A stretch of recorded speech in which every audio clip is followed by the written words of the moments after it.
this one here. Why did I put this here? Why did I put this here? All the other ones are in order.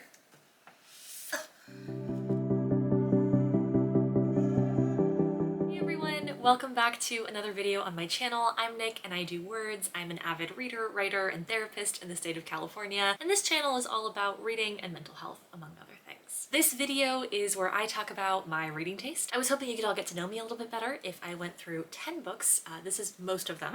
I own most of them, but there's one that I don't, so you'll see that one later, that I think define my taste. This is an imperfect list. I'm not picking my 10 favorite books of all time, in part because I think that would be extremely challenging to pull off, but I'm also picking these books because they represent the kind of things that I really love to read, that I get immersed in, so that you can get a sense of what the kinds of books I'm going to be reviewing on my channel are going to be like. I don't tend to read a lot of what you would consider the most popular booktube, book talk, bookstagram books. I've never picked up a Colleen Hoover. I probably never will. I don't read a lot of romance, and when I do, it's rarely heterosexual romance. So just to give you a sense of the kind of stuff that I like and that I'll be talking about. Though, side note, I did love Song of Achilles, despite the fact that it did not make this list. I have a degree in English from UCLA, so despite the fact that I wasn't reading a lot for fun during my undergrad years, that does still mean that I have been reading for pretty much 25 years straight. Well, until I started to be able to read, so however young I was, and then onward. 26 years tomorrow, technically, because it's my birthday. But yeah, these books represent the kinds of books that stick with me. Before we get into the list itself, I do want to note that a couple of these are HarperCollins titles. If you did not know already, the HarperCollins Union has been fighting for weeks and weeks for higher wages, for livable conditions, so I would really recommend supporting them. I'm going to mention that more specifically once I get to those titles, but just an FYI. Also, as a note, you can find more information on the strike in my description and how you can support. First up on my list are two poetry books. I'll talk about them one at a time, but they represent kind of my poetry genre taste. The first is Toxic Flora by Kimiko Han. So this is a book of poetry. Kimiko Han is a writer, but also seems to have a lot of really obscure knowledge. It's also a fairly long poetry book. Long for a poetry book. It's about over 100 pages, and there are a lot of poems packed in here. Han writes about culture, themes of identity, extinction, and survival are in this book. There's also a lot of really like obscure fields around the idea of like flora. Toxic flora. So for example, mycology, which is the study of like fungus, I think, and then paleobotany and other rare fields in these elegant, ardent poems. This book, I think, is something that you would really like if you already enjoy poetry. I am kind of a Rupi Kaur hater. I find that I like poetry that I can sink my teeth into, that doesn't just feel like self-help sentences strung into poems. If you connect with those books, that's completely fine. That is just totally not my style at all. So I really like these. There's a lot to dig into. I don't think that they're so impossible to like understand as to be opaque, but I also think that there's a lot to think about. I wrote a paper on these in college. I have a lot of notes in here. I just love this book a lot. My second book is Content Warning Everything by Akwaeke Emezi. Akwaeke Emezi has written a lot of other books, many of which are more popular. So they are the author of Freshwater, of Pet, of Bitter, and of You Made a Fool of Death with Your Beauty, which I also love and almost included on here. But Content Warning Everything is my everything. This is a slightly more accessible contemporary poetry collection. It's fairly short. You can get through it quickly as long as you are not sitting and like communing with each poem as I felt like I was. This book was put into my hands by a bookseller. I just want to shout out this bookseller for being so effective. I walked in looking for You Made a Fool of Death with Your Beauty. They asked if I liked poetry and they handed this to me. This is the most I've ever spent on a poetry collection. I bought it at full price, which is not my usual MO, but I love it dearly. And in order to show you what I talk about when I say that the language is accessible but still incisive and like ingenuitive, I am going to read a poem for you. Okay, this is Folding for a Cruel Man on page 15. I wish I could sleep with your mouth on my spine, my small bones growing toward your tongue, as if your teeth were made of sun. You are the hardest love. To survive you, I press my skin away, flatten my want, and break the necks of my dreams, making them dead diamonds. I remind myself that I am worth the glittering corpses of glory. I used to love you with newness, a child's wild hunger, the freshness of future. Now I used aged parts of me. The widowed bits, the lost gristle and serious jade. This way is quiet, a wind of ice lashing, an oiled whip that burns. No one sees it, smoking in the back. It has no laugh. Maybe one day we will sit and I will be old for you. I think you will like this better. It's so good. There's so much to think about. The language, like I said, is not impossible to grasp, but there are a lot of meanings to it, and I just love this book. Check your content warnings Content warning everything. There's a lot going on in this book. I'm gonna say that for all of these. I'll name some specific ones as they come up, but absolutely fantastic. If you like poetry, content warning everything is also a fairly new book. Go pick it up. The next book on my list is Gideon the Ninth by Tamsin Muir. I feel like everyone and their mother has talked about this book, but in case you're not familiar, lesbian necromancers in space is the usual tagline, and I stand by that completely. I think it's totally accurate. It's not, I mean, clearly, this is not a romance novel. I think people expecting it to be like a nice romance are going to be let down, but if you're looking for something that is interesting, that is different, that has a very distinctive, irreverent narrative voice, this is it. This is it for you. This is sci-fi fantasy. Like I said, it's necromancy. I have annotated the heck out of this one. These books are a bit confusing to read on the first go, I think it's fair to say. Currently 3 out of the 4 are out. Gideon the Ninth, Hair of the Ninth, and Nona the Ninth. Gideon is not my favorite of the 3. I would say Hair of the Ninth is my favorite, but I do think I wanted to choose this one to represent my reading taste because I like things that are unexpected, that are out of left field. This is just an incredibly strong book. It's an incredibly strong, like, debut full-length novel, and the prose is a lot of fun. Like, this book will mess you up. All 3 of these books made me cry. This one made me cry on the first and the second read. Thank you so much, Tamsin Muir, for that. But also includes memes. It includes these really unexpected moments of lighthearted joy that I think make the sad parts hit even harder, and also it doesn't feel pointless. Even if characters are dying, even if things aren't going right, it still feels worth it to keep up with the story because there's a lot of energy coursing through it. Also, this book is so fun on a reread. Rereading this book was one of my favorite experiences of last year and one of my favorite reading experiences probably of all time. I would like to reread more, so picking this is also partly me being optimistic and just wanting to manifest that for myself as part of my reading taste. Next up, I have In the Dream House by Carmen Maria Machado. This is nonfiction. This book you may have also seen around quite a lot. It's become quite popular as of late. There are content warnings on this one for domestic violence. That's probably the big one, and like some sexual violence as well. I was so scared to pick up this book because I had seen it described as nonfiction horror and I didn't know what that meant. I found that very scary. I think that this book does take elements of the horror genre. It takes a lot of elements from the Gothic genre. Machado clearly knows a lot about literature and literary theory and writing. That shows up in this book a lot. That doesn't mean that it was like horrible to read, even though at times there were aspects that were horrifying. I let that scare me off of this book for quite a while, and then when I picked it up, I absolutely tore through it. I loved it so much. I would say like it's not a scary book. It's a really beautifully written book about a hard theme, but I think it's absolutely worth picking up, and it's very, very, like Gideon the Ninth, unexpected in form. While this book I don't think can really represent other books in my taste because it's so unique, the uniqueness is something that I wanted to bring into this top 10, so that's why I picked it. It invokes literary theory, it brings up history, queer history. There's a lot of like musing on queer villainy and palatability. There's an essay that I think about all the time that is called Homophobia Without Homophobes. I'll put it here, maybe. I'll put it in the description. I love that essay. I think about it all the time, and especially in today's day and age when we're thinking a lot about like tolerability and palatability and what is okay and how out can you be in any given US state at any moment. This book digs deep into some of these topics with a nuance that is so refreshing after trying to read all of these other think pieces of like, I deserve to exist. Like, yes.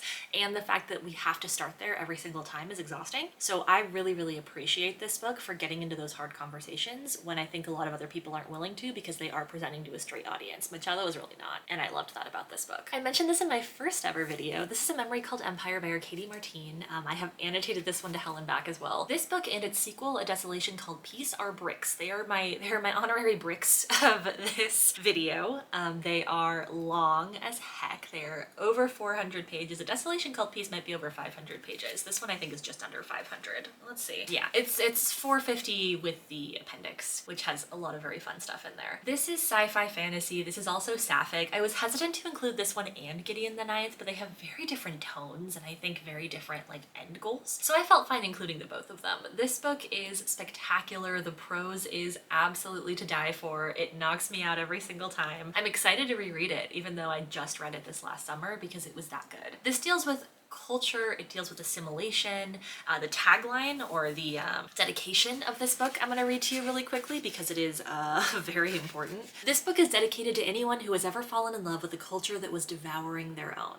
come on, it's just good. Nobody in this book is like the good guy. You root for characters quite a lot, but there's no side here that's like the good rebels against everybody else. Like everyone has their issues, everyone has these complexities. Our main characters that are like getting into a relationship, I had very mixed feelings about their own personal ideologies, and I love that. I love that it's complicated. I love that it's messy. I love that it's complex. I don't want something to like spoon feed me answers, and I'm so appreciative that this book and the sequel, the Takes Kalan duology, went so hard. Arcady Martin, you did not need to go this hard in your debut novel, but you did, and I'm so glad that you did. This also, and I have said this before, I'm saying it again, perfect book club pick. Read this with your friends. There's so much to discuss, there's so much to dig into, there's so much to debate. Also, it's one of those books that, again, it's long, it's dense, it's difficult. I actually almost didn't finish it. I read like 30 pages and was like, there's no way I can get through this. That was a lie. I absolutely blasted through the second half, so stick with it. But if you need a little bit of extra motivation to read it, absolutely go ahead and do that. Also, like, I don't know, come talk to me about it. Read it and leave me a comment and let me know what you thought, and I will also gush with you because it is so good. Next up, I have my 2 YA entries on this list, The Box in the Woods and Cemetery Boys. These are super different and they're on the list for super different reasons, so I'm going to start with The Box in the Woods and then we'll jump to Cemetery Boys. I only picked The Box in the Woods because I don't currently own a copy of Truly Devious and 9 Liars is at my parents' house, so we're going with The Box in the Woods. All of these books are by Maureen Johnson. This is also where we are going to have a jaunty little pause for HarperCollins Union information. Hello, hello. It is time to talk about the HarperCollins Union. It's a tough one. HarperCollins Publishing Company employees who are in the union have been on strike for almost 2 months now, as of at least when I'm recording this little snippet for this video. The demands that they've made include raising their base entry salary from $45,000 to $50,000, as well as promising more diversity initiatives within the publishing industry and particularly within this company. HarperCollins has not even sat down at the bargaining table with them. So as a result, the union has been on strike. The union has made a lot of their requests very clear that authors are not openly reviewing HarperCollins books and particularly not making content that HarperCollins itself can utilize in place of content creation employees who are currently on strike. The union has explicitly stated that they do not want to harm authors, so you are still welcome to purchase books from HarperCollins, to support them, to record your reviews, and then withhold them until the strike ends and the union's demands have been met. This puts not only the striking employees but also the authors in a really difficult position, and it's something that I feel for a lot and want to make sure that I'm raising awareness of on my channel. Every employee should be able to live on their salary. I mean, I hope that's not a super radical position to take, that if you have a full-time job, you should be able to live on it. It's a challenge that these employees are facing, and I think it's important to talk about it. There are multiple ways to support the union. I'm dropping some in my description, so go ahead and check that out. You can follow their updates on Instagram. They also post on TikTok. You can donate directly to the strike fund, which I will be doing, in part because I am talking about a couple of HarperCollins books in this particular video, not so much as reviews, but I will be talking about the content of the books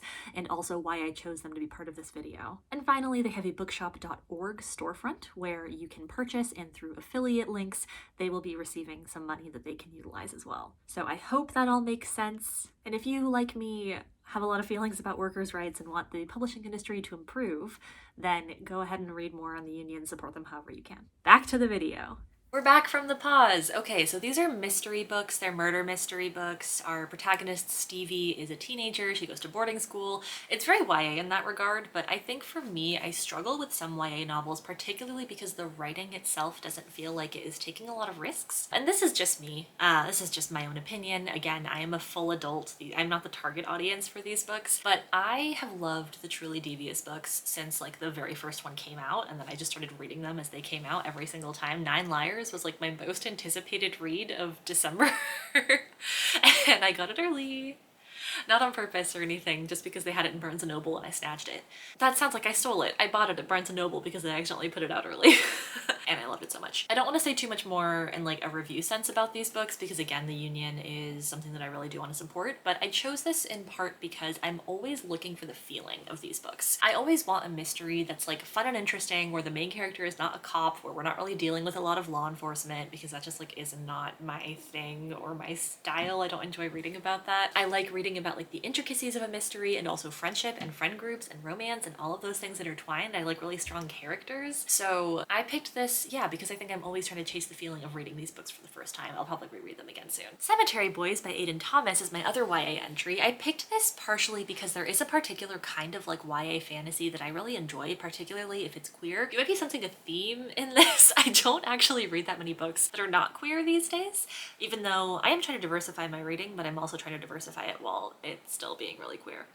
Can't help it. That's what I enjoy. I feel like I'm making up for lost time from when I was young, and a lot of these books either weren't available or I just didn't feel comfortable or able to like pick them up and read them. In Cemetery Boys, Miguel is our main character. He is trans. He belongs to a family of brujex, as we call them, witches. And I absolutely loved so much about this story. It utilizes culture in a way that like shapes and forms the story rather than being tacked on by someone who like doesn't really know what they're doing. So I'm really appreciative of that. I always enjoy that in a book. There's Spanish in here that's not like, I don't know, played as this exotic thing that the author is doing. It's just part of their day-to-day life. It's set in Los Angeles, which I really love. I lived in Los Angeles for 6 years and I love a good LA setting. This book also moves super fast. It is really, really fast paced. That is one thing I like about a lot of YA, is that I think the pacing tends to be a little bit snappier than some adult fiction, and I loved that in this book. I moved so quickly. This was one of the books that helped me get out of my quite long reading slump and just catapulted me into 2022 with a desire to read and read and read voraciously, so I'm always gonna love that about this book. I really want to pick up the Sunbearer Trials by this author, so I hope that I can do that soon. My next pick is Emma by Jane Austen. We've got some Austen in here. I know, listen, I know. Like I said, I did English for my undergrad degree, and I spent most of my upper division years taking classes about literature written by women from like 1750 to 1900. Jane is in there. I have read all of Jane Austen's novels but two, Mansfield Park and Northanger Abbey. Both of them I have in my home. I have heard really good things about one of them and really, really bad things about the other,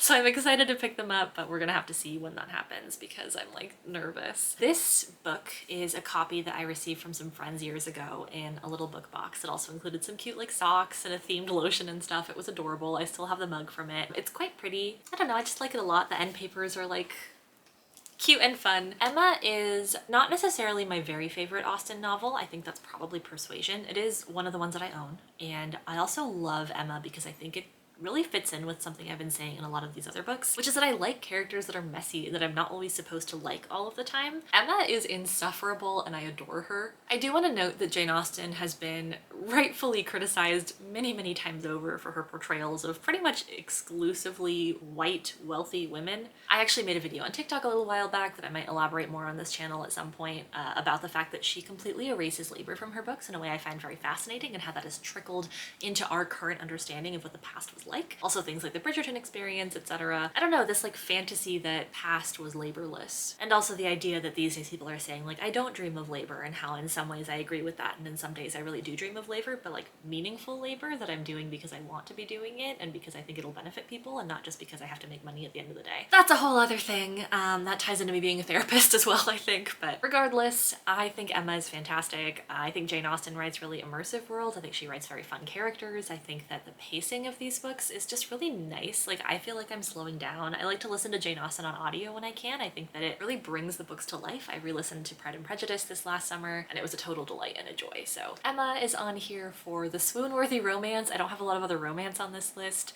and it's also on here because it represents not a genre necessarily, but an era of writing that I have read quite a lot of and I'm fairly knowledgeable about, and I don't know if that always comes through with the modern books that I read. The last book that I own that is on this list is The Women Could Fly by Megan Giddings. This is another Harper Collins title. Pew, pew, pew, pew. I don't know if I put an effect there. Union horns. Hey, support the union. This book is literary fiction. This is my literary fiction pick. I actually just finished it last week. So it's doing a lot of heavy lifting here, representing literary fiction about women, about queer women, with intersectional themes, and about complicated mother-daughter relationships. I loved this book. I also want to just side note really quickly.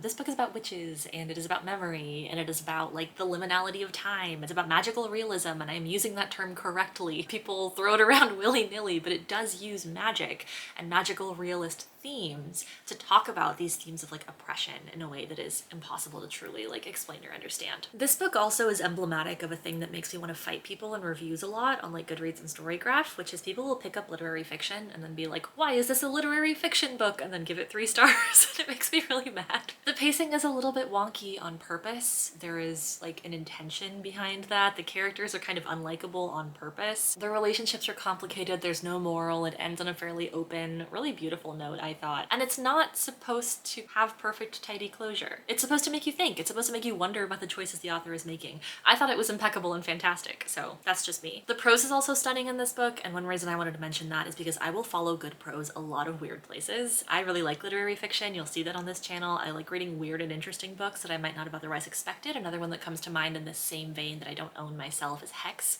by Rebecca Dinerstein-Knight, that is written in such an interesting way that like the weirdness of it worked for me. I initially rated it 3.5 stars, and every time I think about it I rate it a little bit higher. So the final book that I want to talk about I do not own a copy of, unfortunately. I hope to at some point. I actually read it on my library as an ebook, and that book is Pleasure Activism by Adrienne Murray Brown, which completely revolutionized my relationship with my body. In this book, which is nonfiction, it's a series of essays and interviews, Brown takes an explicitly intersectional lens, an explicitly inclusive lens, to look at these ideas of justice and of pleasure and of their intersections, of activism, and how we can like experience the world in a grounded way and resist the pull to like just be disconnected brains and find ways to optimize our productivity all the time. It's really, really, really beautiful. Brown seems to have lived like 10 lives based on the stories that she was telling in this book. I was so impressed. I found it compelling, I found it interesting, I found the guest essays and interviews to be really, really cool. One of them is with the owner of a sex shop, and they talk a lot about like the location of the sex shop and the kinds of people that come in and the kind of environment that they want to have. It's so cool. It's so well done. It's a book that I am almost always recommending to people, even if they don't read a lot of nonfiction, even if they don't think they'll like it. I'm like, you gotta just like try it, read a little bit, even if they just read a few essays. I think it's totally worth it. Brown primarily talks about female pleasure in this book, for lack of a better term, I guess, but is very explicit to never lean on bioessentialism. She basically is like, if you align with the idea of womanhood, if you've ever been a woman, if you feel adjacent to womanhood, etc., etc., this book is for you. And I really appreciated that little like reminder that you can choose to identify in ways that you would like to, and also that there are resources for you, even if the way that you identify might not line up exactly with all of the experiences you've had over the course of your life. So beautiful book. I recommend it to everybody. I think it's stunning, and I'm so sad I don't have more slots. So we are going to move into a very rapid fire honorary mention category. Honorable mention number 1 is A Sentimental Education by Hannah McGregor. Absolutely love this book. It's kind of a mix between memoir and literary theory, literary criticism. It talks a lot about this idea of sentiment, the sentimental education, which originally comes from Gustave Flaubert. This idea that if you're reading something like Jane Austen, for example, with the goal of escapism and comfort, especially if that thing is rooted in whiteness, then what are you escaping? How are you being comforted? And how is this impacting you as a person? It's a really beautiful book. I think it's excellently done. I pulled so many quotes from it, and I never do that. So I read that one as an advanced reader copy in exchange for a fair review, and I have not shut up about it since. My next honorable mention is The Charm Offensive by Alison Cochrane. This has fantastic mental health rep. This is something I care about a lot. I'm probably going to talk about this in a future video. How do you accurately represent someone's like internal emotional and mental struggles? Especially when those present differently in different places. How do you do that in a way that's respectful? How do you do that in a way that has an arc that is gonna like feel good to read, especially in a romance novel where there is this expectation of a happy ending? I love reality television, competition shows, and dating shows. This is a reality competition, basically akin to The Bachelor, where a producer and the titular bachelor fall in love, and absolutely it is a joy. It drop kicked me out of a reading slump, and I would have included it if I had like this much more space. 2 more honorable mentions. The next one is A Minor Chorus by Billy Ray Belcourt. This is another book I haven't shut up about since I read it. It was the other option I had for literary fiction, and it's stunning. It's an Indigenous author who writes an Indigenous character who is also queer, who is basically going back to his hometown in northern Alberta after dropping out of a PhD program to write a novel, trying to collect and immortalize the stories of his friends and family and his community. It's stunning. It's really short. It's really, really beautifully written. It doesn't follow like a traditional 3-act structure or plot arc that you might expect, and it wouldn't be like canonized by the people in power who tend to decide what the literary canon is, but I think it's absolutely stunning, and I feel like I took a lot out of reading it as a writer. And my final honorable mention is Hamlet by William Shakespeare. Did you really think, knowing me, that we would get to the end of this video and I wouldn't have mentioned Hamlet? Hamlet's not a book, which is the only reason it didn't make my actual top 10, but it is a play that I am obsessed with. I think it's one of the greatest things ever written. I'm not joking about this. I really love Hamlet so much. I wrote so many papers on it in college. Every time I had a chance to talk about Hamlet, I would just do that instead of doing anything else. I love it. I love the commentary on humanity. I love the questions that it brings up about identity and who we are and how we can lose ourselves and vengeance, and oh, it's just so good. You will hear me referencing Hamlet and the play within a play, and maybe Rosencrantz and Guildenstern Are Dead as well, another great play, probably quite a bit on this channel, so thanks. Okay, we have made it to the end of this video. Thank you so much for watching. If you have read any of these books, I would love to hear what you thought of them. If you have your own top 10 that you want to share, I would love to hear those too, or even just a top 3. I would love to get to know y'all a little bit as I develop this channel. I just want to get to know other booktubers and also just people who watch booktube videos. For a long time, I was just someone who watched fairly quietly and nervously, so I would love to talk to you. Pretty soon here, I'm going to be doing the newbie booktube tag, so you can stay tuned for that. I think that's going to be a lot of fun to get to know me a little bit more outside of just what I read. But I hope this gave you a fun idea of what to expect in the future from me, what kinds of things I like, what I'm going to be talking about, and where we go from here. Thank you so much for watching. Have a beautiful rest of your day.